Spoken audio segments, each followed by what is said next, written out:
люди, окружение Закаева как-то называют других личностей, которые где-то их критикуют или как-то высказываются в их адрес, их называют оппозиционерами. Вот.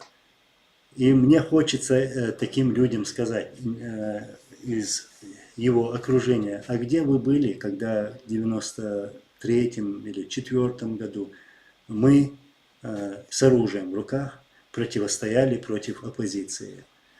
Я скажу, Закаев был в своем театре, и другой там где-то еще был, я даже не знаю, где они были. В общем, тех рядом с нами не было тогда, когда мы действительно воевали против оппозиции, делали все возможное, чтобы они не втянули русских к нам в республику. Вот. Оппозиция бывает лишь в том случае, когда есть законное правительство, избранное народом. А сейчас они возомнили себя таким правительством, преподносят это и нам здесь, и другим в других странах.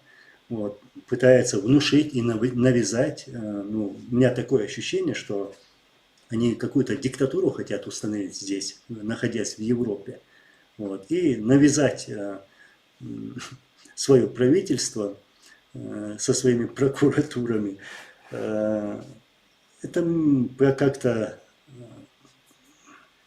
я могу связать или привести параллель с 2003 годом, когда эти кадыровцы или российская сторона пыталась навязать, слово навязать чеченскому народу вот эту марионеточную власть. Вот сейчас тоже получается, что нам навязывают это.